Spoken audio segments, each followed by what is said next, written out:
बहुत बच्चे और उनके बहुत अभिभावक हैं। स्वागत है दर्शकों। आज हम देश की एक ऐसी शख्सियत से मिलाने जा रहे हैं, अभी तक आप जिनको उनके नाम, प्रतिष्ठा और पद से जानते होंगे, लेकिन सरल भारत आज उनके व्यक्तित्व को लेकर आ रहा है आप सभी के सामने, जिनका नाम शायद देश का आज हर एक थोड़ा सा भी अगर जागरूक व्यक्ति है तो भली भांति जानता है।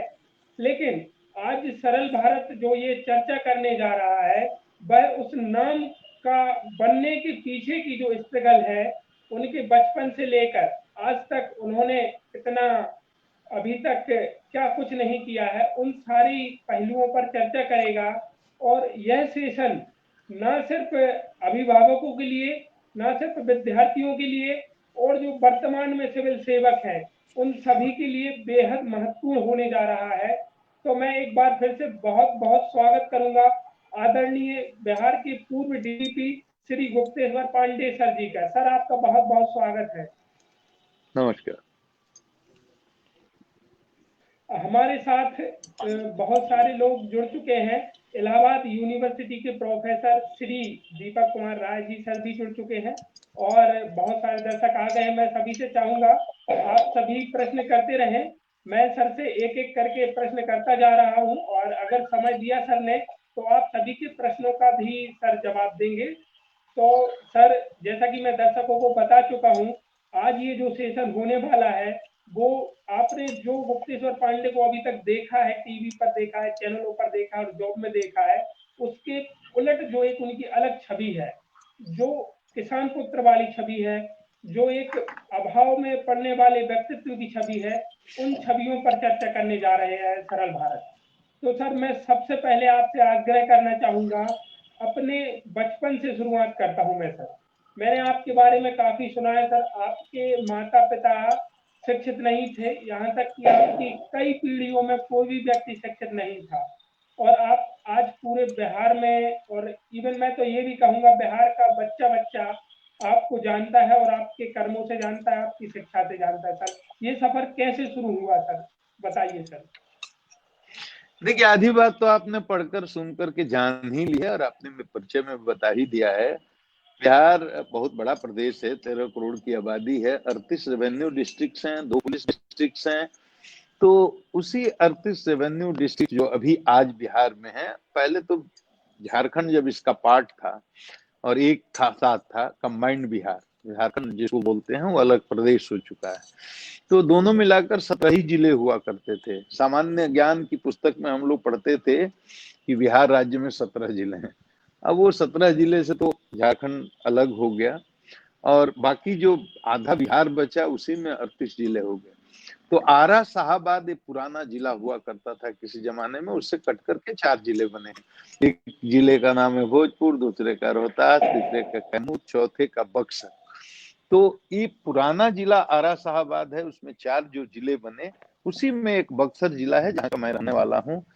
डिस्ट्रिक्ट हेडक्वार्टर से करीब 20-22 किलोमीटर की दूरी है। गांव देहात था, बहुत पुराने जमाने की बात है। जब हम लोग पैदा हुए थे उस गांव में न बिजली थी, न सड़क थी, न अस्पताल था, न स्कूल था, और बहुत ही कठिन जिंदगी हुआ करती थी। अब तो गांव गांव में रोड है, सड़क है, नालियां पक्की बन गई हैं और स्कूल बन गए हैं। अब तो बहुत विकास, दिल्ली सब जगह चली गई है और हर जगह पीएससी हॉस्पिटल्स भी हो गए हैं। तब तो बहुत स्थिति बदल गई है, खास करके पिछले 15 वर्षों में, जब से माननीय नीतीश कुमार ने बिहार की कुर्सी संभाली मुख्यमंत्री की, उसके बाद तो इंफ्रास्ट्रक्चर में काफी विकास हुआ है, वो एक अलग बात है।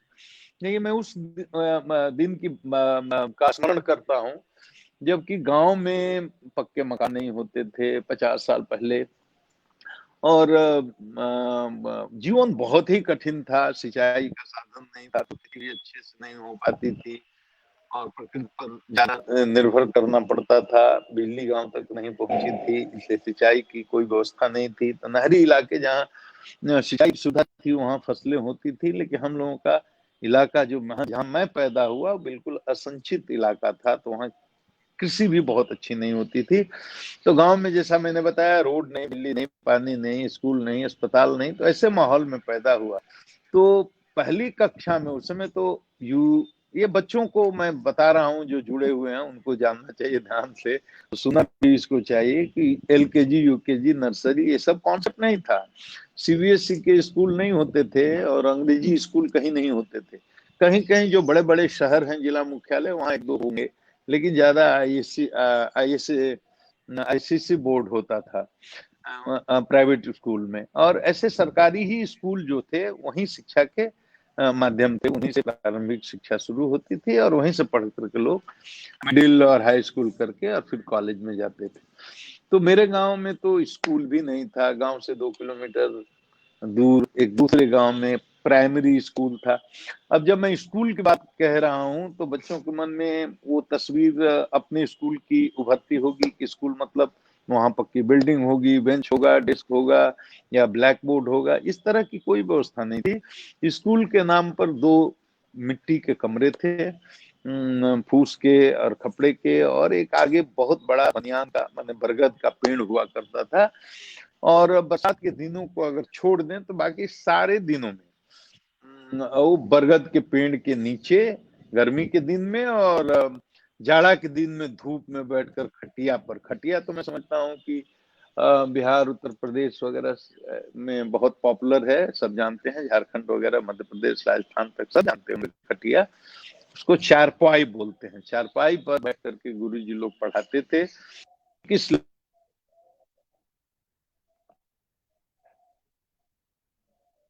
पढ़ाई शुरू हुई और हम लोग प्लास्टिक के झोरे में स्लेट को लेकर के जाते थे और प्लास्टिक का एक बोरा भी लेकर के जाते थे। तो बेंच और कुर्सी का कोई सिस्टम नहीं था, तो प्लास्टिक के उसी बोरे पर बैठ जाते थे, प्लास्टिक के झोरे से अपने मिट्टी की स्लेट निकाल लेते थे और गिनती पहाड़ा करते थे। तो ऐसे पढ़ाई लिखाई शुरू हुई। प्राइमरी एजुकेशन तो ऐसे ही हुआ। मिडिल क्लास का एजुकेशन, अब उसके लिए मतलब मिडिल प्राइमरी माने 5वीं कक्षा तक, उसके ऊपर 6ठी और 7वीं कक्षा की जो पढ़ाई होती थी उसको मिडिल स्कूल बोलते थे। अभी भी शायद ऐसे ही होगा, मुझे नहीं पता। तो अब उसके लिए फिर और दूसरे गांव में जाना पड़ता था, वो गांव से 4 किलोमीटर दूर। अब सोचिए पहली कक्षा का बच्चा कितना बड़ा रहता होगा, 6-7 साल का। 5 साल में तो बहुत कम ही बच्चे स्कूल जाते थे, उसके पहले तो कोई सवाल ही नहीं होता था। मैं तो 7 साल पूरा करने के बाद जब 8 साल में प्रवेश किया तब पहली बार कक्षा 1 में गया था। तो दूर जाते थे और 4 किलोमीटर 3 किलोमीटर 4 किलोमीटर दूर मिडिल स्कूल, वहां पढ़ाई किया। उसके बाद हाई स्कूल में 6ठा 7वां पास करने के बाद फिर एक कैथना नाम का गांव होता था, वो 4-5 किलोमीटर था। तो फिर 8वीं कक्षा वहां से किया। उसके बाद मैं बक्सर जिला मुख्यालय है वहां चला आया। वहां आकर के हम लोग किराए पर रहते थे। एक कमरे का किराया 6-7 रुपए लगता था उस समय, उसमें कोई टॉयलेट नहीं होता था और उसी में हम लोग बैठ करके स्टोव पर अपना खुद खाना बनाते थे और स्कूल जाते थे। अब जहाँ रहते थे वहां से बाथरूम करने के लिए सुबह शाम जाना पड़ता था 2 किलोमीटर दूर। अब ये सुनकर आज के बच्चों को बड़ा आश्चर्य लगेगा, अभिभावकों को भी कदाचित विश्वास न हो, लेकिन ये सच है कि कोई भी टॉयलेट का कॉन्सेप्ट नहीं था और जाना पड़ता था 1.5 किलोमीटर 2 किलोमीटर दूर बाथरूम के लिए, रोज सुबह में भी और शाम में भी। और उतना दूर आना पड़ता था। वहां से फिर 3 किलोमीटर स्कूल जाना और 3 किलोमीटर आना, मतलब 10 किलोमीटर तो प्रतिदिन चलना ही था। कोई बस, स्कूल बस का कोई कॉन्सेप्ट ही नहीं था, कोई स्कूल बस नहीं होती थी, टेम्पू टमटम कोई चीज, पैदल ही जाना होता था। तो इस तरह से 11वीं कक्षा तक पढ़ाई हुई। 11वीं 11+2+3 का कॉन्सेप्ट था। 11वीं पास करो, उसके बाद कॉलेज में इंटर करो 2 साल का, आईए उसको बोलते थे, इंटरमीडिएट। उसके बाद वो 3 इयर्स डिग्री कोर्स होता था। तो उस तरह के पढ़ाई में हम लोग, उस तरह की व्यवस्था में हम लोग पढ़े। तो वहां से मैंने बक्सर से मैट्रिकुलेशन किया। उसके बाद पटना कॉलेज में यहाँ आ गया, हॉस्टल में रहता था। अब बच्चों को और अभिभावकों को दोनों की जानकारी के लिए बता रहा हूँ, 77 में मैं पटना कॉलेज में जब आया तो हॉस्टल का किराया लगता था, स्कूल की फीस तो थी 8 रुपये 75 पैसे सालाना, माहवारी, तो 9 रुपये मान लीजिए, तो 100 रुपये में मोटा मोटी साल भर की फीस हो जाती थी। और हॉस्टल में जो खाना हम लोग खाते थे 62 रुपया, 62 रुपीज एक महीने का देना होता था।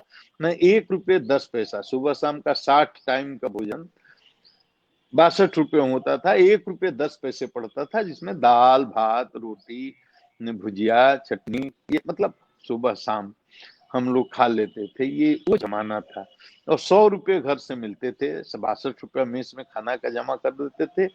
1 रुपये हम लोग नाश्ता के लिए निकालते थे। 20-20 पैसे के समोसे आ जाते थे, 25 पैसे की एक जिलेबी से थोड़ा बड़ा साइज का एक जिलेबा उसको बोलते थे, वो आ जाता था।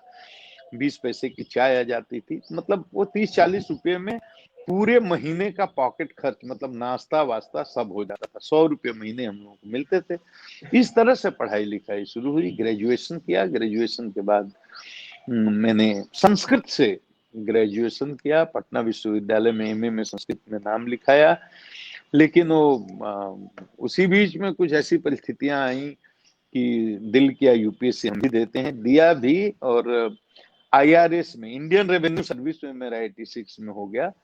और मेरा मन नहीं लगा उस नौकरी में, तो बहुत लंबी कहानी है। तो फिर मैंने आईपीएस 87 में मेरा हो गया, तो मैंने आईपीएस ज्वाइन कर लिया। बिहार काडर मिल गया। और कोठारी कमीशन के चलते उस समय 5 चांसेस मिले थे। 26 से 28 मैक्सिमम एज लिमिट कर दिया गया था। 2 चांसेज और मिल गए थे, मतलब 5 चांसेज हम लोग को मिले थे यूपीएससी का। लेकिन आईपीएस में हो जाने के बाद मैंने किसी चांस को अवेल नहीं किया, क्योंकि उस समय कार्डर सिस्टम था कि अगर अपने होम कार्डर में आप आना चाहते हैं तो आपको अपने सर्विस में सबसे टॉप पर रहना होगा, तब आपको चॉइस का अपना कार्डर मिलेगा। तो मुझे चूंकि अपना कार्डर मिल गया था, तो मैं अब दोबारा कोशिश नहीं करना चाहता था कि आईएएस में भी जाएं, और अगर टॉप में नहीं रहे तो फिर वो रोस्टर सिस्टम में डाल करके फिर नागालैंड जाएंगे या त्रिपुरा जाएंगे या मणिपुर जाएंगे, कोई भरोसा नहीं।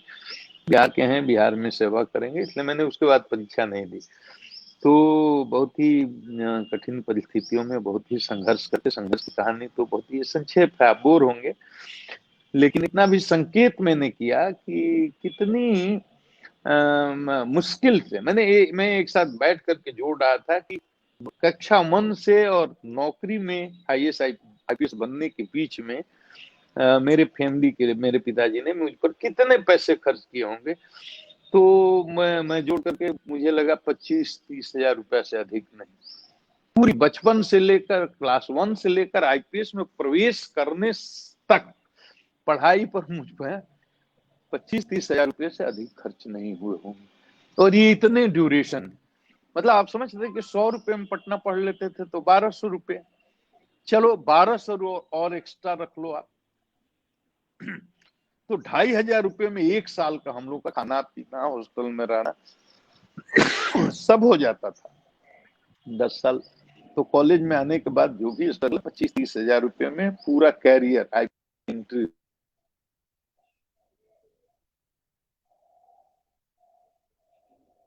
पिताजी से लेकर के।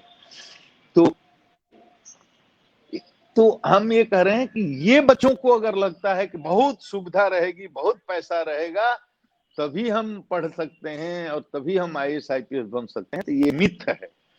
उसके लिए अंदर एक जिजीविषा होनी चाहिए और संघर्ष करने की दृढ़ इच्छा शक्ति होनी चाहिए, लक्ष्य के प्रति पूरा समर्पण होना चाहिए, डेडिकेशन होना चाहिए और फोकस होना चाहिए।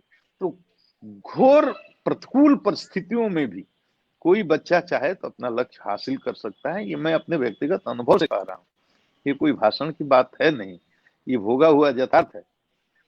तो ये बात बच्चों को अच्छी तरह समझनी चाहिए।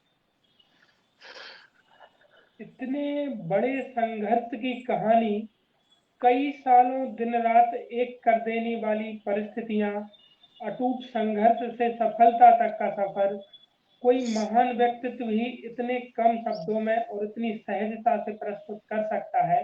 हमें बहुत सारे दर्शक देख रहे हैं और लगातार प्रश्न कर रहे हैं। वास्तव में हर एक उस व्यक्ति को जो अभावों का बहाना बनाता है, जो समस्याओं से घिरा होने की बात करता है, उसके लिए सर की ये बातें प्रेरणा से ओत-प्रोत कर देने वाली हैं। तमाम उन सिविल सर्वेंट्स को, एस्पिरेंट्स को, स्टूडेंट्स को और साथ ही उनके अभिभावकों को सर की इन बातों पर विशेष ध्यान देना चाहिए कि सर ने कैसे कैसे, सबसे महत्वपूर्ण, इतनी सहजता से जो सर ने बातें बता दी हैं, वास्तव में वो एक कहने को है कि एक पहाड़ लांघने जैसा है, एक समुद्र पार करने जैसा है। वो सर ने इतनी आसानी से किया, इतनी मेहनत से किया है। तो मैं कुछ प्रश्न और लेना चाहूंगा सर, आपके ही बक्सर के आदरणीय दीपक राय सर जी, जो इलाहाबाद यूनिवर्सिटी से हैं, वो कह रहे हैं दरअसल मैं भी बक्सर से ही हूँ और भैया का आशीर्वाद लगातार मिलता रहता है। आपका एक इंटरव्यू भी लिया था मैंने दैनिक जागरण कसौटी के लिए, पता नहीं भैया को भूल गए होंगे कि याद होगा जी। जहां तक सर को मेरी आवाज आ रही हो तो सर दीपक सर के प्रश्न का आप जवाब दें। नहीं नहीं, हम ऐसा है कि जीवन इतना व्यस्त हो गया है और इतने संघर्ष तो समाप्त नहीं हुआ। मुझे याद है, संघर्ष की बात बच्चों को मैं ज्यादा हतोत्साहित नहीं करना चाहता, घबरा जाएंगे। दिवाली अभी तुरंत बीता है तो मुझे याद आ रहा है कि पटना में जब हम लोग एमए में पढ़ते थे, एक बार दिवाली को खाने के पैसे नहीं थे, मेस बंद हो गया तो 1 रुपये नहीं थे, 50 पैसे के 2 समोसा भी खा सके। तो दिवाली को भूखा पेट रहना पड़ा था, वो भी मुझे याद है। और जब आईएएस का एग्जाम देने जा रहे थे, सेंटर मेरा जहां मैं रहता था जिस हॉस्टल में, वहां से मुझे सेंटर पर जाने के लिए 2 रुपये रिक्शा भाड़ा देने के लिए नहीं था। और मुझे याद है मैं दौड़ता हुआ गया था, वो 2-3 किलोमीटर की दूरी मैंने दौड़ते हुए जाकर के, हाँफते हुए जाकर परीक्षा में मैं बैठा था और परीक्षा देकर के फिर वहां से पैदल आया था। ये चीजें हताश करने के लिए नहीं है या आपको डराने के लिए नहीं है। बच्चों को ये समझना चाहिए कि दृढ़ इच्छा शक्ति अगर रहे तो आदमी कोई भी ऊंचाई हासिल कर सकता है अपने मेहनत से। और जो बोल रहे हैं बक्सर के हैं, ये सौभाग्य है। बक्सर तो वीरों की धरती है, बलिदानियों की धरती है, त्यागियों की धरती है, तपस्वियों की धरती है, मनीषियों की धरती है, महर्षि विश्वामित्र की धरती है, भगवान राम की वो शिक्षा स्थली भी है और भगवान वामन की जन्मस्थली भी है। और बक्सर में हम पैदा हुए हैं, बक्सर में आप पैदा हुए हैं, ये हम लोगों का सौभाग्य है। वैसे तो पूरा ये देश का कोना कोना कहीं न कहीं से किसी न किसी वीर पुरुष से, संत से और किसी न किसी सनातन ऋषि की परंपरा से जुड़ा हुआ है। ये हमारा पूरा देश, चाहे वो उत्तर प्रदेश हो, बिहार हो, देश का कोई भी कोना हो, सबका अपना बहुत ही समृद्ध सांस्कृतिक इतिहास है, समृद्ध सांस्कृतिक विरासत है। यही तो हमारे देश की एक खूबी है। और बक्सर के हैं आप, तो बक्सर से हम कैसे आपको भूल सकते हैं, हम आपको याद रखे हुए हैं। और बताइए कुछ मेरे लिए। सर एक बहुत ही जो ये Saral Bharat sir UPSC civil servants का ग्रुप है, तो सर अभी उपन्यास में मनु भंडारी जी का शायद सर आपने पढ़ा हो, महाभोज उपन्यास लगा हुआ है, महाभोज उपन्यास मनु भंडारी जी का। उसमें सर बिहार के बहुत सारे जो नरसंहार हुए हैं, नरसंहार के बारे में बहुत ही अच्छा चित्रण किया हुआ है। और मैंने आपके बारे में पढ़ा है, मुझे लगता है सर ये जो मनु भंडारी जी का उपन्यास है, महाभोज उपन्यास, उसमें कहीं ना कहीं सर आपके चरित्र का या आपके बारे में जरूर कहीं ना कहीं लिखा गया है, पर प्रत्यक्ष रूप से नहीं सर। तो मैं उन सभी सिविल सर्वेंट एस्पिरेंट की तरफ से सर, आपने जो स्वयं अपनी आंखों के सामने नरसंहार देखे हैं, बिहार की जो विकट परिस्थितियां देखी हैं, उन सब का सर, और सबसे महत्वपूर्ण मेरे पास कुछ बहुत सारे प्रश्न आए थे जैसे हम लोगों ने डाला था कि सर लाइव आने वाले हैं। तो सर यहाँ पूरे देश में आपके बारे में जो विद्यार्थी जीवन में चर्चा होती, वो ये कहते हैं कि सर की जो कम्युनिटी पुलिसिंग है, सर ने जो उनका मतलब पूरे बिहार के जन बच्चा से वो टच में आ जाते हैं, जहां भी रहे, बक्सर में रहे, जिस भी जिले में रहे बिहार के, उनके मतलब वहां जाने मात्र से बड़ी बड़ी समस्याएं सॉल्व हो गई सर। उनके बारे में सर, आप नरसंहार के बारे में आपने कैसे हैंडल किया, मैं कैसे करें आपको सर बताएं। नर्स मैं वो दौर की उस दौर की चर्चा करता हूँ। मैं कम्युनिटी पुलिस के बारे में थोड़ी देर में बता सकता हूँ आपको। देखिए वो जमाना बहुत ही, आप 90 का दशक आप याद करिए, बिहार के बाहर के हों आप तो भी, बिहार के अंदर के हों आप तो भी, क्योंकि घटना तो बिहार में होती थी लेकिन पूरा देश, और पूरा देश ही क्यों कहें, पूरी दुनिया में वो समाचार प्रमुखता से छपता था, लोग देखते थे। और हृदय को दहला देने वाला वो दृश्य हुआ करता था। मध्य बिहार यहाँ कहते हैं जिसको, आज सेंट्रल बिहार, मध्य बिहार, उसमें ये नवादा हो गया, औरंगाबाद हो गया, अरवल हो गया, जहानाबाद हो गया। ये संयोग की बात है कि इन सारे जिलों में मैं एसपी रहा हूँ उस दौर में, जबकि नक्सली हिंसा का ये केंद्र था, जनसंहार का केंद्र था। जहानाबाद को बोलते हैं लैंड ऑफ मशक्कत। इतने जनसंहार हुए हैं अकेले जहानाबाद और औरंगाबाद और गया में, कि मैं समझता हूं कि युद्ध में, दो देशों के युद्ध में ही एक बार में इतने लोगों की जान जाती होगी जितना जाती नरसंहारों में, नक्सली नरसंहारों में लोगों की हत्याएं हुई हैं। तो उसमें से बहुत वो लंबा विषय हो जाएगा। उसमें मैं संकेत में ये बता देता हूँ, जैसे बाथे एक नरसंहार होता है, आप देखेंगे, मुझे ठीक से फिगर नहीं याद है, 60-70 उसमें दलितों की हत्या हुई थी। तो एक रणवीर सेना नाम के संगठन ने उस हत्या को अंजाम दिया था। तो वो दृश्य मुझे याद है कि बाथे में, मैं औरंगाबाद में एसपी था, उसके पहले जहानाबाद में एसपी रह चुका था। तो रात को अचानक 12 बजे के आसपास पुलिस मुख्यालय से मुझे खबर आई कि जहानाबाद से दूरभाष से संपर्क टूट गया है, किसी भी माध्यम से संपर्क नहीं हो रहा है। आपके बगल का जिला है, आप देखिए वहां बाथे गांव में कोई घटना हुई है, अगर जा सकते हैं तो जाइए। मैंने भी जहानाबाद प्रशासन से, वहाँ के कलेक्टर और वहाँ एसपी हमारे दोनों मित्र थे, मैंने बात करने की कोशिश की, संपर्क नहीं हुआ। तो मैं वहां से गया, चूंकि जहानाबाद में रह चुका था तो मैं एक एक गांव को जानता था। बातें वहां पहुंचा और मुझे याद है कि गांव में घुसा तो कुत्तों की आवाज के अलावा कुछ नहीं, एक भी आदमी की कहीं मुझे भनक नहीं मिली, और जोर जोर से कुत्ते भौंक रहे थे। गांव में घुसने के पहले ही मैंने खेत में लाशों को गिनना शुरू किया, 1 2 3 4 5 6 7 8 9 10 11 12, पता नहीं 2 दर्जन लाशें गिनी होगी हमने। उसके बाद में अपनी गाड़ी में आकर के, भाग करके, गाड़ी में वायरलेस फिट होता था, मैंने पुलिस मुख्यालय को खबर किया कि यहाँ बहुत बड़ी घटना हुई है, इतनी लाशें तो मैंने गिन ली हैं, लेकिन लाशों की संख्या और ज्यादा हो सकती। उसमें बच्चे थे, स्त्रियां थीं, पुरुष थे। तो सुबह 5 बजते बजे तो देश भर की मीडिया वहां पहुंच गई, और थोड़ा और समय बीतते बीतते देश भर के नेता भी पहुंच गए और भारी संख्या में फोर्स भी पहुंच गई। तो वो संख्या तो 60-70 के आसपास थी। और उसी तरह से ये घटना के बाद सेनारी में एक सवर्णों की हत्या हुई थी। उस समय मैं औरंगाबाद में ही था, और सेनारी में करीब, मुझे ठीक से संख्या याद हो तो 40 के आसपास सवर्णों की हत्या हुई थी। बड़ी बेरहमी से उनको काटा गया था, और गांव में इतना आक्रोश था, हजारों की संख्या में लोग जुटे हुए थे। जहानाबाद के कलेक्टर, एसपी और फोर्स लेकर के गांव के बाहर जा रहे थे। गांव में इतने लोग आक्रोशित थे कि कोई गांव में घुसने की हिम्मत नहीं कर पा रहा था, और जितने भी नेता जा रहे थे, पब्लिक दौड़ा दौड़ा कर उनको भगा रही थी। और सैकड़ों की संख्या में कलेक्टर, एसपी और सारे प्रशासन के लोग, आईजी, डीआईजी, कमिश्नर फोर्स लेकर गांव के 1 किलोमीटर बाहर खड़े थे। लोग लाश नहीं उठाने दे रहे थे, गांव घुसने कोई हिम्मत नहीं कर रहा था। तो मुझे खबर करके औरंगाबाद से बुलाया गया, क्योंकि मेरा गुडविल बहुत अच्छा था, मैं जहानाबाद का एसपी रह चुका था। मुझे कहा गया कि आप जाकर के लोगों को समझाइए। मुझे अपने बॉडीगार्ड तक को उतारना पड़ा अकेले जिप्सी में। तो उसमें साउंड सिस्टम लगा हुआ था, अनाउंस करते हुए कि मैं गुप्तेश्वर पांडे, जो पहले आपके यहाँ एसपी था, अभी औरंगाबाद जिले में एसपी हूँ, मैं आप लोगों से बात करने के लिए आ रहा हूँ, कृपया इस गाड़ी पर हमला न करें। तो लोग शांत हुए, मुझे आने की अनुमति दी। मैं अकेला उस गांव में गया। 10,000 से ऊपर की संख्या लोग जुटे हुए थे, लेकिन मेरी बहुत इज्जत की, मेरा गुडविल बहुत था, और मैं वहां जाकर के 4 घंटे की मशक्कत के बाद लोगों को समझा पाया, तब वहां से लाश उठी थी। एक कहानी।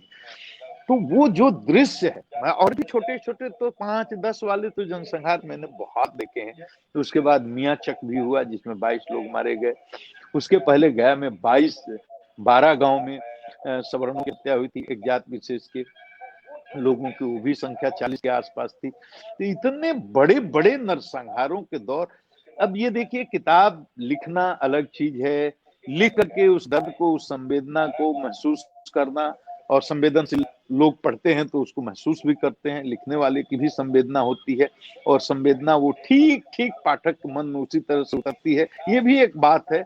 लेकिन आंख से उस चीज को देखना, औरतों को, बच्चों को, पुरुषों को, इस 50-60 की संख्या में लाश गिरी हुई है, उसको देखना एक अलग अनुभव है। जैसे लगता है कि महाभारत में, मैं सोचता हूँ कि महाभारत में जब कौरवों और पांडवों के बीच भीषण युद्ध हुआ होगा या राम रावण का युद्ध हुआ होगा, तो किस तरह से लोगों की लाशें बिछी होंगी और किस तरह धरती लहू से लाल हुई होगी, वो दृश्य तो मैंने अपनी आंख से इसी नौकरी में देखा 90 के दशक में। मैंने अपनी आंख से देखा, रोंगटे खड़े हो जाते थे, आंख से आंसू आते थे, कलेजा दहल जाता था। एक आदमी की आपके आंख के सामने अगर हत्या हो जाए, उसकी लाश अगर छटपटाते रहे, कैसा देख करके लगता है कोई संवेदनशील आदमी उसको देख। और जिसने 60-70 आदमी की लाशें देखी हो, 40-40 आदमी को देखा हो, गर्दन को काटा गया हो और रेत करके हत्या की गई हो, उस लाश को देखा हो, तो उस आदमी की मेंटालिटी कैसी होगी और क्या उसके अंदर पीड़ा उमड़ती होगी और कैसे दर्द से वो आदमी अंदर अंदर तड़पता होगा, इस बात को आप महसूस कर सकते हैं।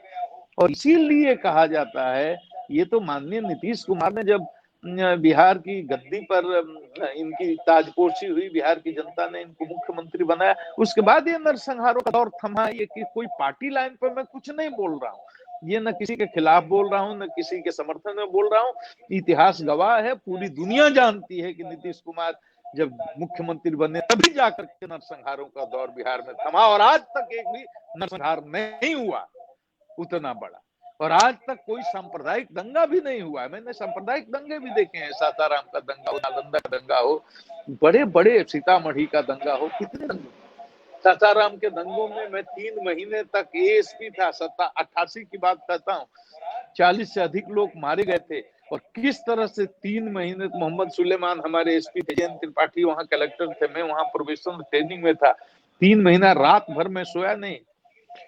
मुसलमानों के मोहल्ले में कोई नहीं सोता था, हिंदुओं के मोहल्ले में कोई नहीं सोता था।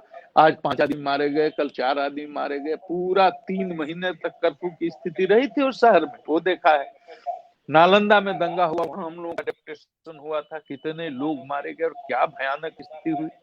तो कम से कम पिछले 15 साल से ये बिहार का सौभाग्य है कि बिहार में एक भी सांप्रदायिक दंगा नहीं हुआ, बिहार में एक भी नरसंहार नहीं हुआ।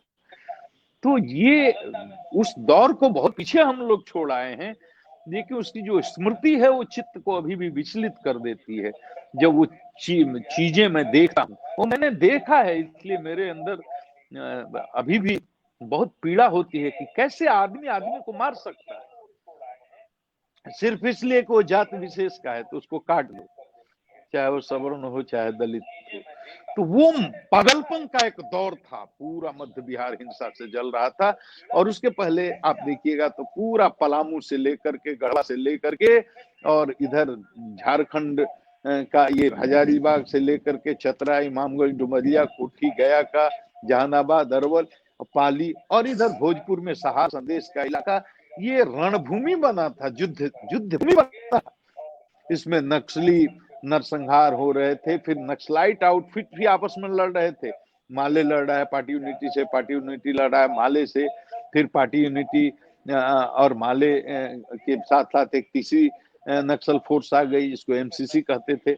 बाद में एमसीसी और पार्टी यूनिटी का विलय हो गया, पीडब्ल्यूडी पार्टी यूनिटी का विलय हो गया पीडब्ल्यूजी आंध्रावाली के साथ, तो पीपुल्स वार बन गया।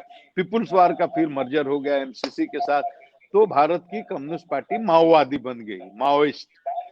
तो अब वही एक नक्सल फोर्स है माओइस्ट, जिसका प्रशासन के साथ संघर्ष, अभी भी व्यवस्था के साथ संघर्ष चलता रहता है। तो इस पूरे दौर को हमने देखा है। सनलाइट सेना जो नक्सली हिंसा या नक्सली उपद्रव के खिलाफ में जो ताकतें खड़ी हुई उनसे लड़ने के लिए, उसमें सनलाइट सेना है, उसमें सवर्ण लिबरेशन फ्रंट है, उसमें सबसे आखिरी जो बहुत चर्चित सेना हुई वो रणवीर सेना हुई, और रणवीर सेना के द्वारा ये बातें किया गया था। और उसके जवाब में फिर मियाचक का नरसंहार हुआ था, जिसमें 22 लोग मारे गए थे। उसके बाद कभी कोई बिहार में नरसंहार नहीं हुआ, क्योंकि सरकार बदल गई थी, सत्ता बदल गई थी, मुख्यमंत्री बदल गए थे, सारी व्यवस्था बदल गई थी। आज पूरे बिहार में शांति है। कहीं सांप्रदायिक तनाव होते हैं समय समय पर, लेकिन दंगा कभी नहीं हुआ। उसी तरह से नक्सली मूवमेंट तो करीब करीब शून्य हो गया। जनसंहार तो बिल्कुल लोग भूल ही गए कि बिहार में आज से 20 साल पहले, 15 साल पहले कभी इस तरह का माहौल भी था। पूरे देश में ऐसी हिंसा नहीं हुई है, नक्सली हिंसा, और इतने बड़े बड़े जनसंहार नहीं हुए हैं जितना बिहार में हुआ है नक्सल मूवमेंट के हिस्ट्री में। तो वो दौर मैंने देखा है, और उससे बहुत हम लोग बाहर निकल गए हैं। बहुत आगे चले आए हैं। तो मैं जो बच्चे यूपीएससी की तैयारी कर रहे हैं उनको इस घटना को सुनाने का मतलब ये है कि उनको ये सीखना चाहिए कि जब वो फील्ड में कलेक्टर एसपी बन करके जाएंगे तो उनके ऊपर बहुत बड़ी जिम्मेदारी होती है। इस समाज में एक सामाजिक समरसता जिसको बोलते हैं उसको बना करके रखना। अंडर करेंट्स बहुत हैं, तनाव बहुत हैं, डिवाइड करने वाली ताकतें बहुत हैं और तरह तरह के संघर्ष के बहाने भी हैं और मुद्दे भी हैं, ये भी बात है। लेकिन उसमें एक संतुलन बना करके चलना कि कहीं जातीय हिंसा नहीं हो, कहीं सांप्रदायिक उपद्रव नहीं हो या दंगे न हो, वो उसमें बहुत बड़ी भूमिका आपकी होगी एक आईएएस ऑफिसर की हैसियत से या एक आईपीएस ऑफिसर के हैसियत से या किसी स्तर के प्रशासन के अधिकारी हैं या किसी स्तर के आप पुलिस के पदाधिकारी हैं, चाहे आप थानेदार ही हैं, तो आपकी बहुत बड़ी जिम्मेवारी होती है। उस जिम्मेवारी को समझना चाहिए। तो इतनी सेंसिटिविटी होनी चाहिए आपके अंदर और इतना आपका क्लियर विजन होना चाहिए कि सिचुएशन को कैसे हैंडल करना। और कम्युनिटी पुलिसिंग की बात कर रहे हैं तो इसी लाइट में ये सब देख करके मेरे मन में शुरू से ही था कि पुलिस, अच्छी पुलिस उसी को हम कहेंगे जो प्रो पुअर पुलिसिंग करे। क्योंकि समाज में जो शोषित हैं, दलित हैं, पिछड़े हैं, समाज के सबसे निचले पायदान पर जो खड़ा व्यक्ति है, अगर उसको न्याय नहीं मिलेगा तो व्यवस्था के प्रति आक्रोश होगा। और अगर ऐसे ही इस हालात बने रहे लंबे समय तक, वो आक्रोश विद्रोह में बदल जाता है, जिसको हम नक्सलवाद कहते हैं। ये सब चीजें समझने की हैं।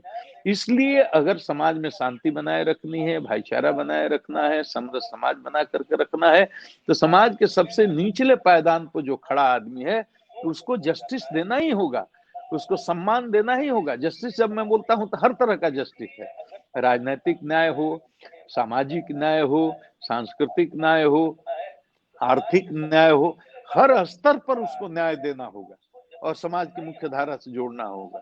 और नहीं जोड़ेंगे तो फिर समाज में वही आक्रोश होगा और उसकी अंतिम परिणति विद्रोह में होती है, व्यवस्था के प्रति विद्रोह, उसी को लोग उग्रवाद बोलते हैं।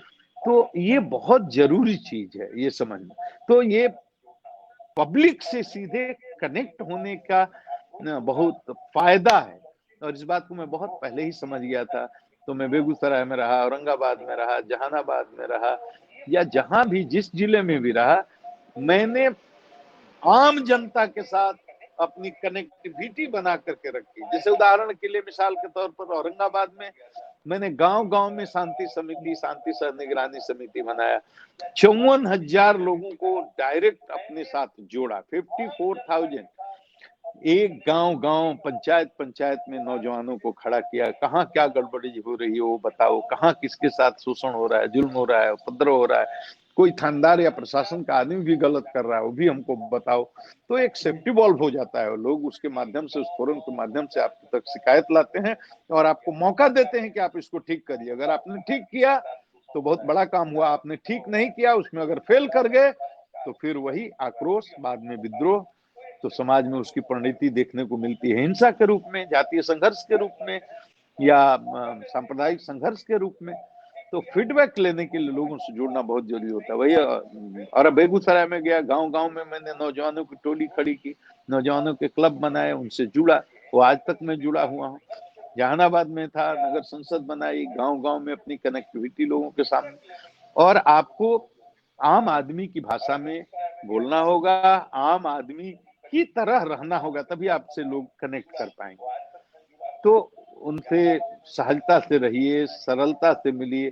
मेरा मिलने का कोई टाइम नहीं हुआ करता था जब मैं इसकी, कोई कभी आया करके मिल सकता है। डीजीपी में था तब भी मैंने कोई विज्ञापन नहीं दिया था कि जनता दरबार मेरे यहाँ लगेगा, कोई विज्ञापन नहीं आया था अखबारों में, लेकिन रोज सैकड़ों की संख्या में लोग आते थे।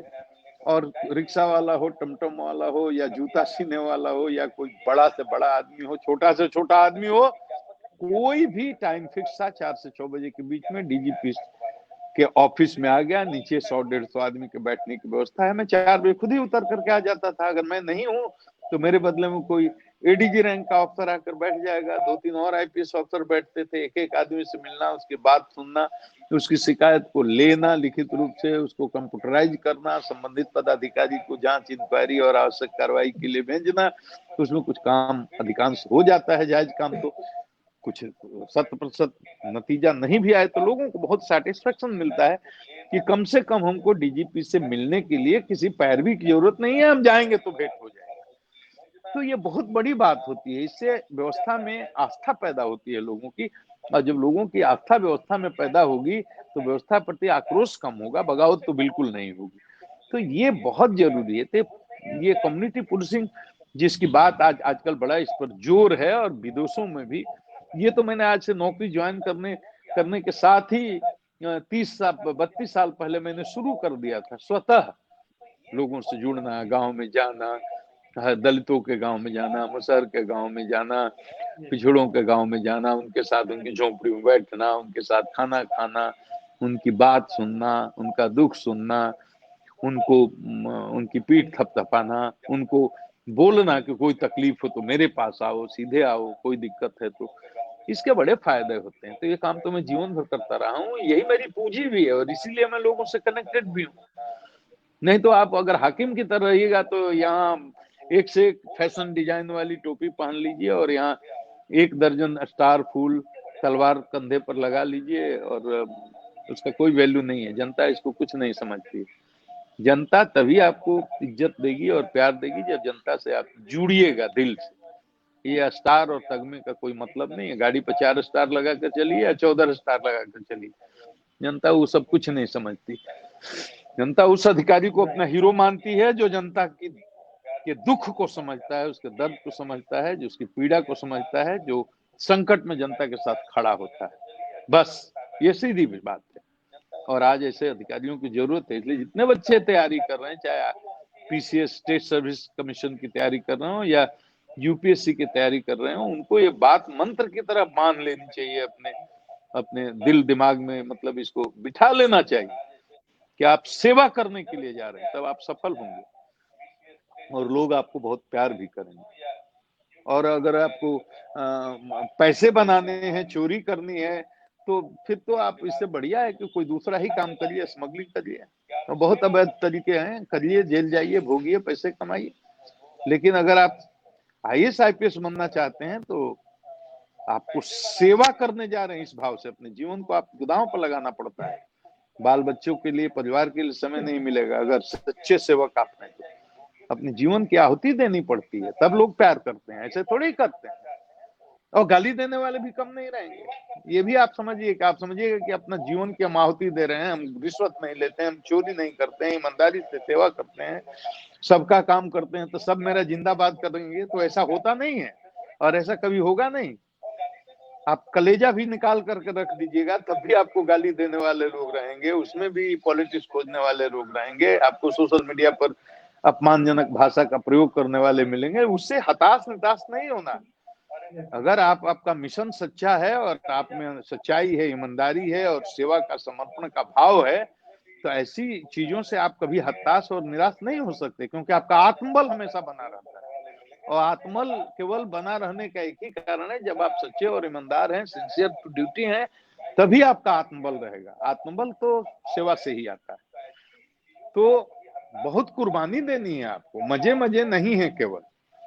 तो ये जो मजा करने के लिए आईएएस आईपीएस बनना चाहते हैं, तो मजा करने की तो फिर तो कोई बात ही नहीं है। तो दूसरा कुछ आप सोचिए। मजे नहीं है, सेवा का काम है ये, और किसी नेता से ज्यादा त्याग और सेवा का काम है, ये भी मैं बता दे रहा हूँ। और रोज यहाँ परीक्षा होती है, रोज आपको पास करना है। अब तो चुनौतियां और भी बढ़ गई हैं, इसलिए कि पहले जो डायरेक्ट आईएएस आता था, डायरेक्ट आईपीएस आता था, उसको लोग मानकर चलते थे कि ये ईमानदार होगा। अब नहीं जनता मानकर चलती है कि कोई आईएएस डायरेक्ट है, आईपीएस डायरेक्ट है तो ईमानदार होगा। जनता मानकर चलती है कि सब चोर हैं, ये भी चोर होगा। आपको रोज साबित करना है कि नहीं, मैं चोर नहीं, मैं वैसा नहीं हूं, मैं अलग हूं। रोज आपको रोज इम्तिहान देना है। एक एक चीज जनता नजर रखती है। आप क्या खाते हैं, क्या पीते हैं, कैसे लोगों के साथ उठते हैं, कैसे लोगों के साथ बैठते हैं, कहाँ जाते हैं, कहाँ आते हैं, एक एक चीज पर नजर जनता की रहती है। अब तो खास करके सोशल मीडिया का जमाना है, इस पर तो और भी। तो आप किसी को लंबे समय तक धोखा नहीं दे सकते। चोरी कीजिएगा और लोग आपको ईमानदार समझेंगे, ये अब नहीं होने का। किसी जमाने में होता होगा, लेकिन अब नहीं हो सकता। आप चोर हैं तो लोग जानेंगे कि चोर है, और ईमानदार हैं तो लोग जानेंगे कि आप ईमानदार हैं। लेकिन आप ईमानदार भी हैं और कर्मठ भी हैं तो सब आपका जिंदाबाद करेंगे, सब आपकी तारीफ करेंगे, ये ऐसा होता नहीं। तो बर्दाश्त करने की बहुत क्षमता रहनी चाहिए। गालियां सुने, अपमान सुने, फिर भी सेवा हमारा लक्ष्य, उसके हम टिकेंगे नहीं, हटेंगे नहीं, डिगेंगे नहीं। आप ईमानदार हैं, आपको रोज कोई चोर कहे तो किसी ने आपका मत बदल जाएगा, फिर हमको चोर ही कर रहे हैं तो अब हम भी चोरी ही शुरू कर देते हैं, तो फिर आप वैसे ही हो जाएगा जैसे बाकी सब है। तो ईमानदार होने का कोई अलग से स्पेशल रिवार्ड और इनाम नहीं मिलता है। ये अब सेल्फ सेटिस्फेक्शन है, अपना आत्मबल बनता है, अलग से कोई सर्टिफिकेट। ईमानदार हैं तो आप किसी पर एहसान नहीं कर रहे हैं। ईमानदार रहने के लिए आपने संविधान की शपथ ली है, आईएएस बने, आईपीएस बने। ईमानदार होना किसी पर एहसान करना नहीं है। और ईमानदार हैं और चोर को देख करके आपके मन में अगर हताशा होती है कि कितना बढ़िया ठाट बाट से रहता है और हम ईमानदार होकर आखिर क्या कर ली, अगर ऐसी सोच है तो आप कल जरूर चोर बन जाएंगे। तो दूसरे से तुलना नहीं कीजिए। स्वांत सुखाय तुलसी रघुनाथ गाथा, भाषा निबंध मति मंजुल मातुनोती। स्वांत सुखाय के लिए आप जो कर रहे हैं, स्वांत सुखाय के लिए। अंदर से सेवा करने का जज्बा नहीं है और सेवा करने में मजा नहीं आता है तो आप सच्चे सेवक नहीं बन सकते। ये बात पक्की है। सेवा का नाटक बहुत दिन तक नहीं किया जा सकता, नाटक तो चलेगा नहीं। इसलिए मैं अनुरोध करूंगा, मेहनत करो। ये गरीबी अमीरी कुछ नहीं, कमंद चांद सितारों पे डाल सकते हो तुम, समंदर की तहों को खंगाल सकते हो, और तुम्हारे वजूद की कीमत कोई क्या लगाएगा। तुम चाहो तो पत्थर से दरिया निकाल सकते हो। एक बार दृढ़ संकल्प के साथ अगर अपने लक्ष्य को हासिल करने में भिड़ जाइए तो आप जो चाहेंगे वो होगा, जो बनना चाहते हैं वो बन सकते हैं। दिमाग को कंट्रोल करके रखें, बस कंसंट्रेशन मेन चीज है। इस पर हम कैसे दिमाग को कंट्रोल किया जाए, अलग से हम एक दिन लेक्चर दे देंगे अगर आप लोग बुलाएंगे। और कुछ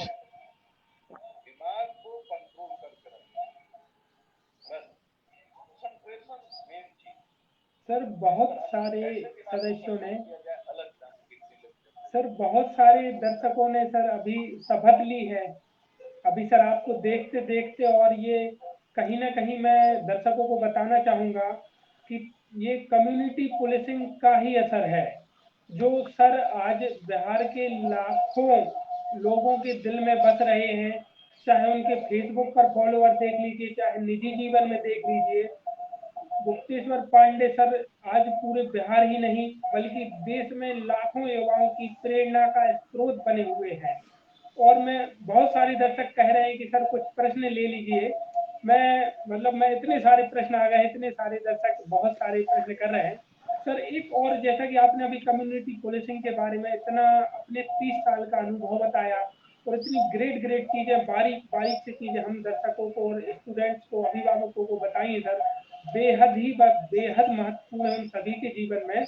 मैं सर ये जानना चाहूंगा, लोग आपका स्वच्छंद होना, आपका संवेदनशील होना, आपका बेबाक होना, आपका स्पष्टवादी रवैया होना और आपका यूं बहुत ही ज्यादा सरल स्वभाव का सहज होना, अपनी बातें स्पष्ट तरीके से जनता से रख देना, इसको लोग दो तरीके की तराजू में तौलते हैं। कुछ इसको नकारात्मक लेते हैं, कुछ सकारात्मक लेते हैं। सर आपका आत्मबल सर कैसे बना रहता है? आप सर कैसे नकारात्मकता से डील देखो, करते हैं? सुनो मेरी बात समझो, मेरी बात समझिए, आपके माध्यम से सबको सुनाना चाहूँ। देखो, किसी भी घटना को, किसी भी व्यक्ति को, किसी भी स्थिति को, किसी भी परिस्थिति को आप जज कैसे करते हैं वो बताता हूं। आदमी का जैसा परसेप्शन होगा, जैसी पर्सनालिटी होगी, उसके हिसाब से ही आदमी किसी भी सिचुएशन में एक्ट करता है, रिएक्ट करता है या रिस्पॉन्ड करता है। गंभीर बात बोल रहा हूं, ध्यान से सुनिएगा। मतलब आपका your each and every action, reaction और response depends on your perception. आपके परसेप्शन पर, आपके बिलीफ सिस्टम पर, आपकी पर्सनालिटी पर ही आपका रिएक्शन डिपेंड करता है। अब देखो हम बता रहे हैं, अब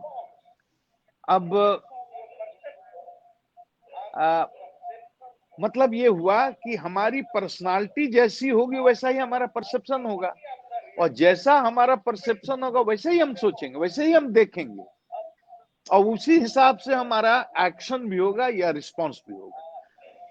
तो अब देखो, एक मान लो कि पान की दुकान पर 4 आदमी खड़े हैं और एक 5वां आदमी आता है और बिना कारण के चारों आदमी को एक एक तमाचा पीट दे।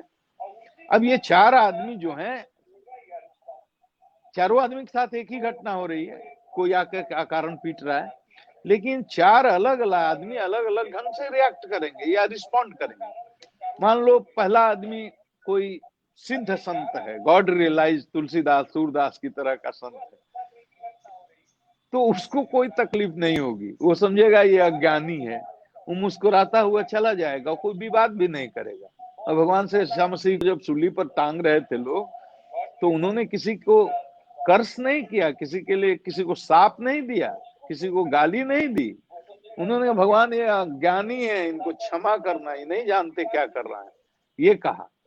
तो उसी तरह से अगर कोई सिद्ध संत है, उसको किसी कोई अकारण जाकर के एक तमाचा मार दे, तो वो उसको कुछ नहीं फील होगा, वो ज्ञानी समझ करके और इग्नोर करेगा, चला जाएगा। और मान लो दूसरा वहीं खड़ा आदमी कोई पुलिस ऑफिसर हो, मेरी तरह कोई किसी स्टेट का डीजीपी हो, आईपीएस अफसर हो, आईएएस अफसर हो, और उसको अकारण को जाकर एक तमाचा मार दे, और वहां का पता चला कि वो कप्तान है, तो क्या करेगा, उसका रिस्पॉन्स कैसा होगा?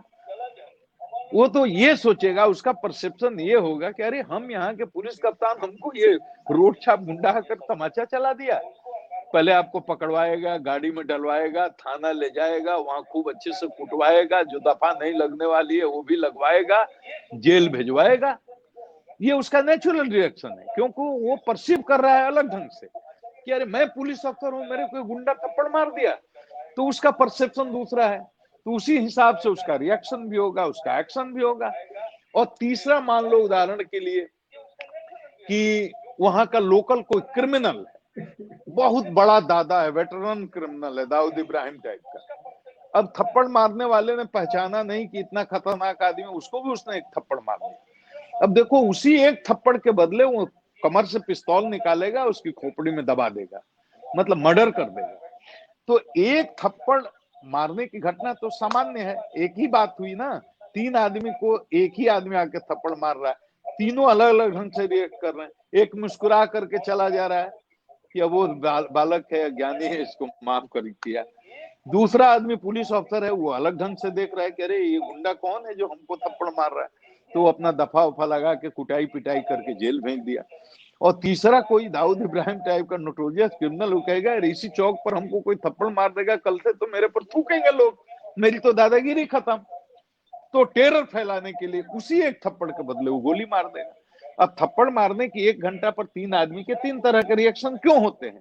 क्योंकि तीनों की पर्सनालिटी अलग है, उनका परसेप्शन अलग है, इसलिए उनका एक्शन, रिएक्शन और रिस्पॉन्स तीनों अलग अलग होगा। तो पर्सनालिटी पर ये डिपेंड करता है। आप अच्छे हैं तो सबको अच्छे लगेंगे, ये जरूरी नहीं है। जो चोर है वो मानता ही नहीं है कि कोई ईमानदार भी होगा, वो हृदय से भी नहीं मानता है, कह रहे नहीं ये भी जरूर चोरी करता होगा। तो वही बात है, तो पर्सनालिटी पर डिपेंड करता है ये चीज। तो हमको कैसे लोग देखते हैं या आपको कैसे लोग देखते हैं, कोई दुनिया में ऐसा आदमी नहीं है जो ये कह सकता है कि हमको सब लोग प्यार करते हैं, हमको सब लोग लाइक करते हैं। अजात शत्रु तो कोई होता नहीं। कृष्ण को गालियां देने वाले लोग थे और आज भी देने वाले लोग हैं, राम को गालियां देने वाले लोग थे, आज भी देने वाले लोग हैं। दुर्गा, काली, कृष्ण को, ईसा मसीह को और बड़े बड़े महापुरुषों को, गांधी को और बड़े बड़े महापुरुषों, किसी का नाम लीजिए, किसको लोग गालियां नहीं देते? क्योंकि देखने का तरीका अलग है। मान लो आपने हरा चश्मा लगाया तो आपको दुनिया ये कलर हरा दिखाई देगा, लाल चश्मा लगाया तो आपने लाल दिखाई देगा। तो पर्सनालिटी जो है आदमी की, उसके हिसाब से उसका परसेप्शन है, उसके हिसाब से उसका रिएक्शन है। और ये पर्सनालिटी कई फैक्टर पर डिपेंड करती है। आपका फैमिली बैकग्राउंड, आपका सोशल बैकग्राउंड, आपका एकेडमिक बैकग्राउंड, आपका कल्चरल बैकग्राउंड, आपका बहुत सारी बातें कि आप कौन स्कूल में पढ़े हैं, लेफ्टिस्ट में पढ़े हैं, राइटिस्ट में पढ़े हैं, संघ के स्कूल में पढ़े हैं, क्रिश्चियन स्कूल में पढ़े हैं। वो मैं जजमेंटल नहीं हो रहा है कौन बुरा है कौन अच्छा है, लेकिन सबका असर पड़ेगा। फिर कौन विषय पढ़े, आप फिजिक्स पढ़े, केमिस्ट्री पढ़े, संस्कृत पढ़े, अंग्रेजी पढ़े, अंग्रेजी से आपने पीएचडी किया है तो आपके पर्सनालिटी में बहुत सारे और एक किसी ने संस्कृत से पीएचडी किया है, दोनों के व्यक्तित्व में, परसेप्शन में, विजन में अंतर होगा, तो उसके रिएक्शन में अंतर होगा। एक फिजिक्स से जो पीएचडी किया है, एक साहित्य से पीएचडी किया है, दोनों की सोच, समझ, समझदारी एक हो ही नहीं सकती, उसका परसेप्शन एक नहीं होगा, तो रिएक्शन कैसे एक होगा? अलग अलग ढंग से रिएक्ट करेंगे। 4 घर में अगर बच्चे हों किसी बाप के, तो चारों के परसेप्शन अलग अलग, पर्सनालिटी अलग अलग। चारों, एक चोर हो जाएगा, एक क्रिमिनल हो जाएगा, एक साधु हो जाएगा, एक बिजनेसमैन हो जाएगा। होता है कि नहीं होता? किसी बाप के 4 बेटे एक तरह से होते हैं क्या? नहीं होंगे। तो बहुत सारे फैक्टर्स हैं, फैमिली बैकग्राउंड है, सोशल बैकग्राउंड है, कल्चर बैकग्राउंड है, एकेडमिक बैकग्राउंड है, पॉलिटिकल बैकग्राउंड है, जियोग्राफिकल बैकग्राउंड है कि आप बक्सर में पैदा हुए हैं कि इलाहाबाद में पैदा हुए हैं कि लंदन में पैदा हुए हैं, तो आपके व्यक्तित्व में अंतर हो जाएगा, आपकी सोच, आपका बिलीफ सिस्टम, आपके वैल्यूज अलग हो जाएंगे। गांव में पैदा हुआ आदमी का वैल्यू अलग होगा, मुंबई में पैदा होने वाले आदमी का वैल्यू अलग होगा, लंदन में पैदा हुए आदमी का वैल्यू सिस्टम अलग होगा। अब लंदन में हाफ शॉर्ट्स और ये क्या ब्रेसियर पहन करके बियर का बोतल लेते हुए एक लड़की रोड पर चलेगी, कोई उसकी तरफ देखता भी नहीं है कि आधा कपड़े में और शॉर्ट्स में बियर का बोतल लेकर कोई लड़की जा रही है। ये कोई न्यूज नहीं है, किसी को आश्चर्य भी नहीं होगा, कोई इसका बुरा भी नहीं मानता। और शायद मुंबई में भी कोई लड़की बियर का बोतल लेकर के चले शॉर्ट्स पहन करके, तो ज्यादा लोगों का आश्चर्य नहीं हो। लेकिन आप सोचिए कि हमारे इलाहाबाद में या बक्सर में गांव में कोई लड़की अगर हाफ पैंट पहन करके बियर का बोतल लेकर के चले, समाज उसको कभी स्वीकार करेगा? नहीं करेगा, क्योंकि वैल्यू सिस्टम अलग है। इलाहाबाद का अलग है, गांव का अलग है, मुंबई का अलग है, लंदन का अलग है। हमारा वैल्यू सिस्टम बदलता रहता है। तो जिस आदमी का वैल्यू सिस्टम जैसा है, बिलीफ सिस्टम जैसा है, पर्सनालिटी वैसे ही सोचेगा। राम सबको भगवान लगते हैं क्या? आपको क्या लगता है? और कृष्ण सबको भगवान लगते हैं क्या? सब मान रहे? देश में ये धरती पर बहुत लोग हैं जो राम को भगवान नहीं मानते, कृष्ण को भगवान नहीं मानते। आप मूर्ति के सामने जाकर साष्टांग करते हैं, मूर्ति तोड़ने वाले भी लोग हैं। तो ये अपना अपना बिलीफ सिस्टम है। तो हर आदमी अपने ढंग से सोचता है, अपने पर्सनालिटी के हिसाब से, उसके अपने संस्कार हैं, अपना बैकग्राउंड है, अपनी पृष्ठभूमि है, उसके हिसाब से वो चीजों को देखता है। अब दलित मारे जाते हैं, अगर वहां पर 60 दलितों का अगर नरसंहार कहीं होता है, तो एक सवर्ण के हॉस्टल में उस दिन रसमलाई और पुआ का भोज होता है, और सवर्ण कहीं 40 काटे जाते हैं, तो दलितों को हॉस्टल में उस दिन ईद और दिवाली और होली जैसी खुशी मनाई जाती है। ये क्या है? वो दलित जो मारा गया वो इंसान नहीं था, और सवर्ण जो काटा गया वो इंसान नहीं था। लेकिन वो दलित के मारे जाने से अगर कोई आदमी खुशी मना रहा है, तो उसका कितना लिमिटेड, कितना छोटा विजन है, आप समझे। मनुष्य को मनुष्य नहीं समझ रहा है। और सवर्ण को काटे जाने के बाद दलितों को हॉस्टल में अगर बच्चे ईद दिवाली की तरह खुशी मना रहे हैं, तो आप सोच सकते हैं कि चेतना में कितनी गिरावट आ गई है आदमी की। तो ये तो अपने अपने हिसाब से लोग जजमेंट करते हैं, इस पर कभी नहीं जाना चाहिए। इस बारीक चीज को अगर समझ जाइएगा तो कभी आपको हताशा निराशा नहीं होगी कि अरे हम बड़े अच्छे हैं, फलाना हमको गाली दे रहा है। अरे वो गाली दे रहा है, आप अच्छे हैं या बुरे हैं, वो अपने विजन से क्या आपके बारे में जजमेंट ले रहा है, उसका अपना संस्कार है, अपना स्वभाव है, अपना वैल्यू सिस्टम है, अपना बिलीफ सिस्टम है, उसके अपनी तराजू को तौल रहा है। तो इससे कभी भी आदमी को प्रभावित, जो इससे प्रभावित होगा जीवन में आगे नहीं बढ़ेगा, कोई बड़ा काम नहीं करेगा, वो तो टूट जाएगा, हताश हो जाएगा, निराश हो जाएगा। लोग सुसाइड तक कर लेते हैं। ये सब चक्कर में नहीं पड़ना चाहिए। कौन कैसे आपको देखता हो, ये आप अपने को कैसे देखते हैं वो ज्यादा इंपॉर्टेंट है। ईमानदारी से सोचिए, आत्मचिंतन करिए कि आप अपने प्रति कितना ईमानदार हैं। ये इंपॉर्टेंट बात है कि आप सच में ईमानदार हैं या ईमानदारी का नाटक करते हैं। सच में आपके अंदर सेवा का भाव है या सेवा करने का नाटक करते हैं। सच में आप इंसान को इंसान समझते हैं या नाटक करते हैं। आप खुश जातवाद करते हैं, संप्रदायवाद करते हैं, दूसरे को उपदेश दीजिएगा, इसका क्या असर है। ये सब चीजें बड़ी मैच्योर्ड बातें हैं और बड़ी गंभीरता से फुर्सत में करने की बातें हैं। लेकिन आपने पूछा तो मैंने बता दिया। कौन गाली देता है, कौन आशीर्वाद देता है, इसका महत्व नहीं है। वो अपना संस्कार, अपना स्वभाव का परिचय देता है सोशल मीडिया के माध्यम से। उसके एक कमेंट से आप समझ सकते हैं कि इसकी पर्सनालिटी कैसी है। सर सारे सतोगुणी आदमी है, रजोगुणी आदमी है, तमोगुणी होंगे आदमी है। आपके उत्तर जानकर। तमोगुण की प्रधानता है तो कोई अच्छा काम उसको अच्छा नहीं लगेगा। तो तमोगुण प्रधान है, रजोगुण प्रधान है, सतोगुण प्रधान है, 3 तरह के व्यक्ति तो होते हैं। मैं इसको उतना फिलोसफिकल बनाना नहीं चाहता। और सतोगुणी जो आदमी है उसको सब कुछ अच्छा ही लगता है, किसी में दोष नहीं देखेगा वो। और रजोगुणी आदमी है, उसको सब जगह कि हमसे कोई आगे न निकल जाए, प्रतिस्पर्धा रहेगी, वो गुण दोष की विवेचना करेगा और अपने जजमेंट में कभी भी संतुलित नहीं होगा। और जो तमोगुणी, घोर तमोगुणी जीव है, उसको तो कुछ भी अच्छा नहीं लगेगा। तमोगुणी प्रधान आदमी, आहार निद्रा भय मैथुन, इतने तक उसकी दृष्टि सीमित है। आहार निद्रा भय मैथुन, तो वो तमोगुणी है। तो उसमें और जानवर में क्या फर्क है।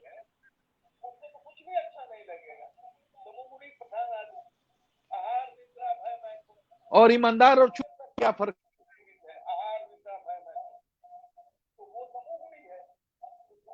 है।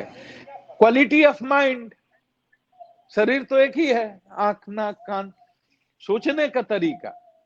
क्वालिटी ऑफ माइंड, तमोगुणी प्रधान है तो क्रिमिनल है, सत्व की प्रधानता हो गई तो साधु है, सज्जन है। इतना ही फर्क है। कौन क्या बोलता है, कौन क्या लिखता है, इस पर ज्यादा ध्यान नहीं देना चाहिए। दुनिया आपके हिसाब से नहीं चलेगी, आपको अपने हिसाब से चलना है, मर्यादा अपने मूल्य के हिसाब से। ठीक है, और कोई आदेश कि रखूं? 5 मिनट। सर बहुत सारे दर्शक मंत्रमुग्ध हो गए हैं और वो इतने मंत्रमुग्ध होकर बहुत सारे प्रश्न कर रहे हैं और रिक्वेस्ट कर रहे हैं कि सर प्लीज मेरे 1-2 प्रश्न पूछ लीजिए। मैं सर आपका बहुत कम समय लूंगा, बस दर्शकों के कुछ प्रश्न और पूछ लूंगा। वो बहुत अच्छे प्रश्न लगे मुझे भी। सर आपका नक्सलवाद आपने देखा है, आपका दौर रहा है नक्सलवाद का, और अभी पुलिसिंग में जितने भी आईपीएस है नक्सलवाद की जो भी जोन है उन पर डीलिंग सर आपके अनुसार कैसी करनी चाहिए? आपके नक्सलवाद को लेकर क्या अनुभव रहे सर? देखिए, सवाल ये है ना कि सवाल ये है कि मैं तो ये मानता हूं कि पुलिस की ट्रेनिंग में राइट फ्रॉम सब इंस्पेक्टर, सिपाही की ट्रेनिंग से लेकर आईपीएस की ट्रेनिंग तक नक्सलवाद को एक कोर्स के रूप में पढ़ाया जाना चाहिए। लोग जाने तो कि नक्सलवाद है क्या, ये इसका ओरिजिन कैसे हुआ, ये कैसे हुआ, इसका पूरा विस्तार कहां कहां से हुआ, लड़ाई में क्या क्या ऊंचाई और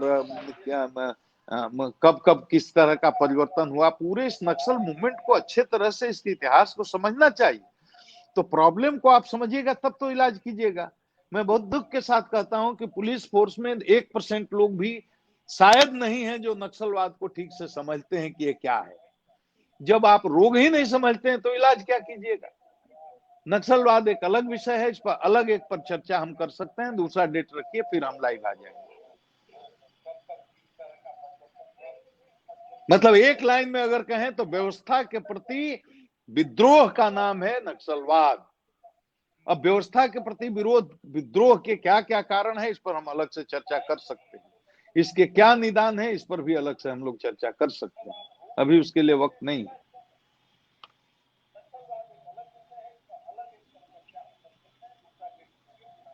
जी जी जी सर। सर एक आखिरी प्रश्न मैं कर लेता हूँ सुधांशु मिश्रा जी का। आखिरी।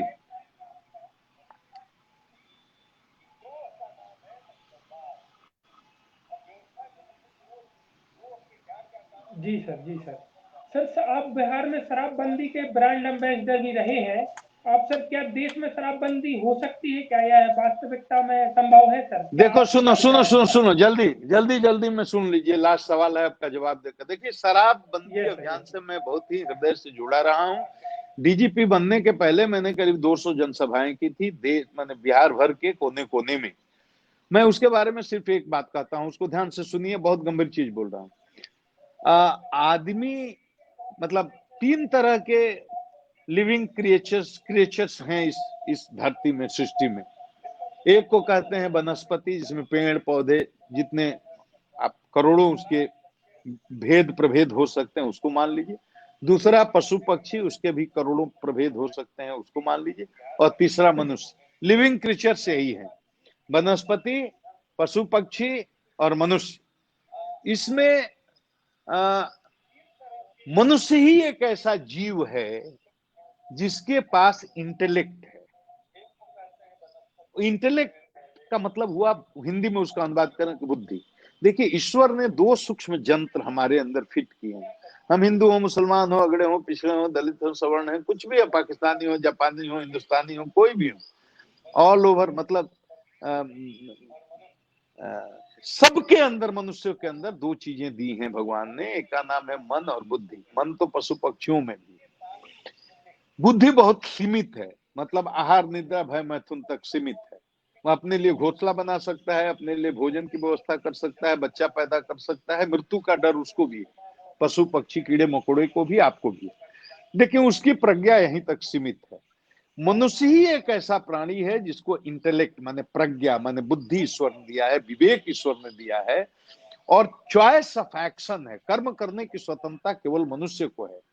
बैल को नहीं है, गाय को नहीं है, सांप को नहीं है, हाथी को नहीं है, पेड़ को नहीं है, वनस्पति को नहीं है। केवल मनुष्य को कर्म के चॉइस करने की, माने चॉइस ऑफ एक्शन केवल मनुष्य को। तो इंटेलेक्ट मनुष्य के पास, ये दोनों सटल है। देखो, हम ऐसे समझो कि शरीर को करोड़ों पार्ट में अगर लेबोरेटरी में जाकर के काट दीजिए तो इसमें से मन नहीं निकाल सकते।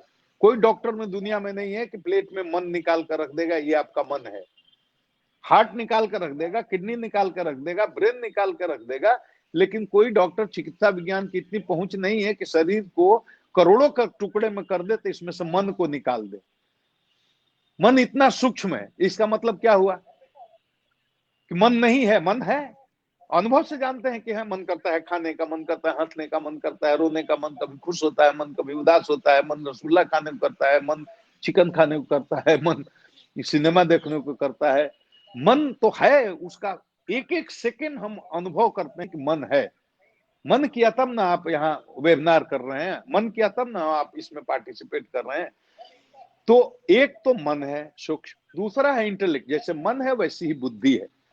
तो इंद्रियों को नियंत्रित करने का काम मन का है, और मन को गवर्न करने के लिए, उसको नियंत्रित करने के लिए, उसको कंट्रोल करने के लिए एक और सूक्ष्म जंत्र ईश्वर ने हमारे अंदर फिट किया है, जिसका नाम है इंटेलेक्ट।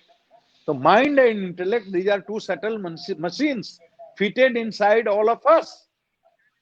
तो मन और इंटेलेक्ट, माइंड और इंटेलेक्ट जो है, ये 2 ऐसी मशीनें हैं, सूक्ष्म यंत्र हैं, जो इंसान को फ्री में मिली हैं। तो मन और बुद्धि दोनों को अगर समझ लेंगे तो जीवन की सारी समस्याएं दूर हो जाएंगी, फिर इतने सवाल भी नहीं रहेंगे। मन को कंट्रोल में, मन क्या है? तो मन डिजायर है, अनंत इच्छाएं। ये हो गया तो ये कर लें, ये कर लें, ये कर लें, ये भी कर लें, ये भी कर लें। साइकिल है तो मोटरसाइकिल हो जाए, मोटरसाइकिल है तो कार हो जाए, कार है तो हवाई जहाज हो जाए, आईएएस हो जाए, आईपीएस हो जाए, ये हो जाए, कोठी हो जाए, बंगला हो जाए। मन तो अनंत इच्छाओं का मतलब समूह है। मन अनंत इच्छाएं करता है, डिजायर, अनलिमिटेड। और दूसरी कैरेक्टरिस्टिक, दूसरा जो स्वभाव है मन का, कि ये कभी स्टैटिक नहीं है। या तो पास्ट में रैम्बल करेगा या फ्यूचर को लेकर के चिंतित होता है, एक जगह स्टैटिक नहीं होगा। पास्ट की चिंता करेगा या भविष्य की चिंता करेगा, एक जगह वर्तमान में स्थिर नहीं रहेगा।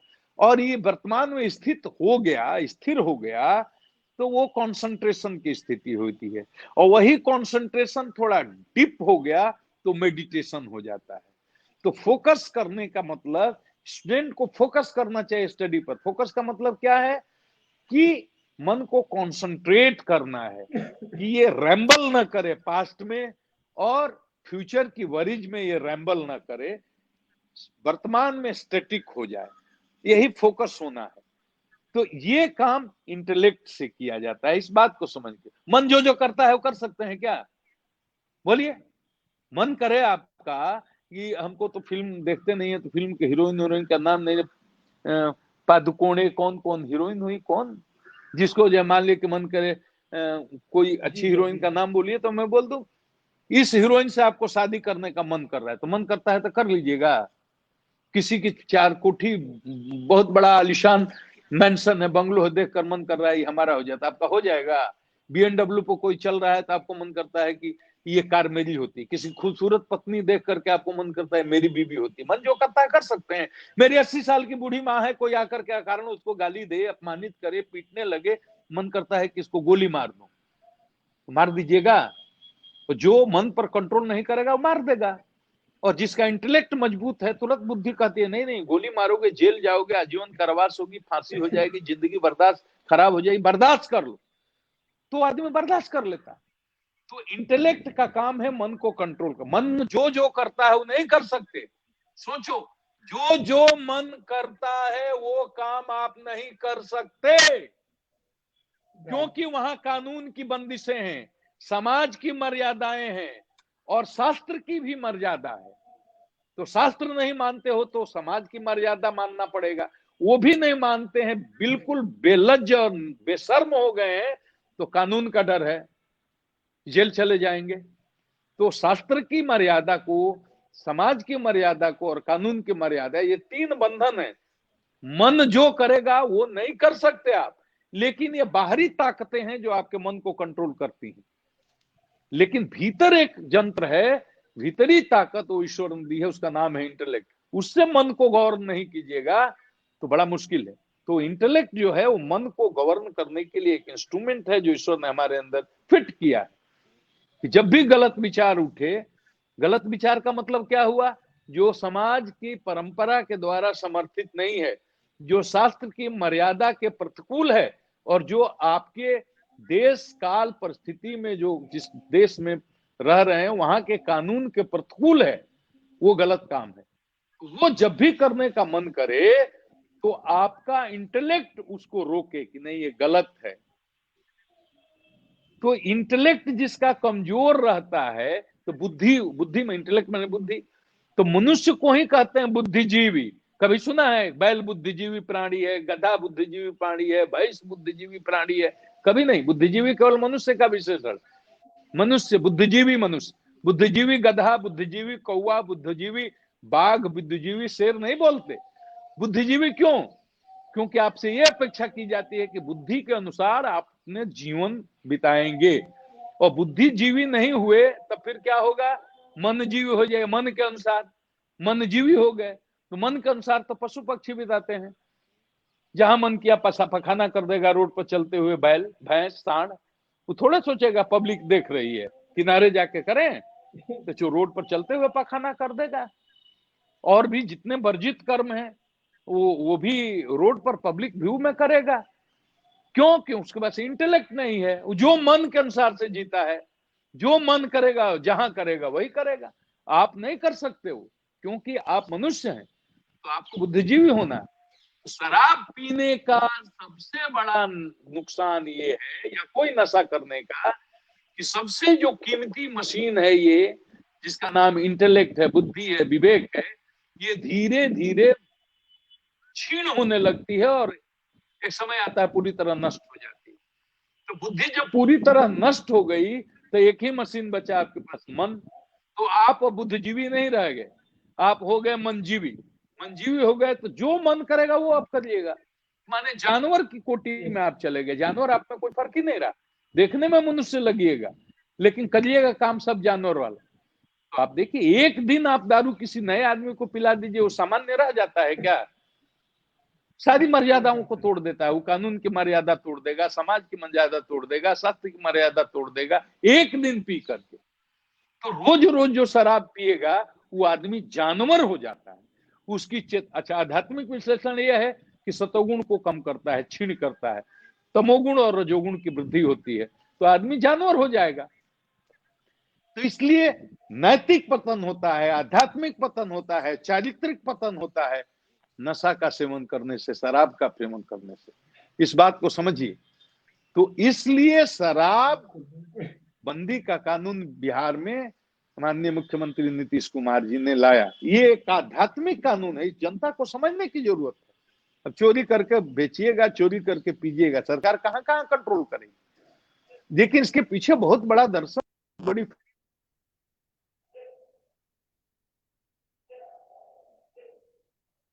को अपना गौरव हासिल करना है तो शराब मुक्त और नशा मुक्त समाज बनाना ही होगा, नहीं तो भारत अपने पुराने गौरव को कभी प्राप्त नहीं कर सकता। नीतीश कुमार जी की ये सोच बहुत बड़ी सोच है, इसको समझने की जरूरत है गहराई से।